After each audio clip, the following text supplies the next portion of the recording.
3 டேஸாக cough gold fever. என்னோடய husband தான் சமையல் வேலைகள் எல்லாமே பார்த்துக்கிட்டாரு. காலையிலே டிஃபனு முடித்து லஞ்சு சமைச்சிட்டு டியூட்டிக்கு கிளம்பிடுவார். நைட்டு வந்து திரும்பவும் டிஃபன் செஞ்சு முடிச்சுட்டு பாத்திரம்லாம் கழுவி வச்சுட்டு அதுக்கப்புறம் தான் அவர் தூங்க வருவார். நேற்று நைட்டு வந்து சன்வி வந்து சாப்பிட்றதுக்கு கொஞ்சம் அடம்பிடிச்சதுனால அவங்கள சாப்பிட வச்சு தூங்க வைக்கிறது லேட்டானதுனால பாத்திரம் கழுவாமல் அப்படியே நிறைய சேர்ந்து போயிருந்துச்சு.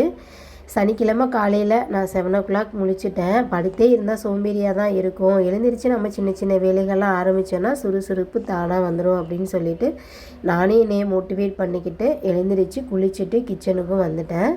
கிச்சனில் வந்து பார்த்தா ஒரே எண்ணெய் பிசுக்காக இருந்துச்சு. ஸ்டவ்வு கவுண்டர் டாப் எல்லாமே வாஷ் பண்ணி எடுத்துகிட்டு அதுக்கப்புறம் நம்ம வேலையை ஆரம்பிக்கலாம் அப்படின்னு சொல்லிவிட்டு எல்லாமே ஃபஸ்ட்டு நீட்டாக வாஷ் பண்ணி எடுத்துட்டேன்.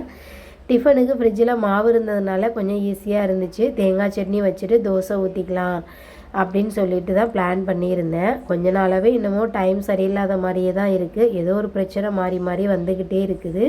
ஃபஸ்ட்டு அப்பாவுக்கு உடம்பு சரியில்லாமல் போச்சு. அதுக்கப்புறம் ஃபோனும் சரியில்லை என்கிட்ட. இப்போ ஃபீவரும் வந்ததுனாலே என்னமோ ரெகுலராக என்னோடய வீடியோஸ் எதுவுமே போட முடியலை.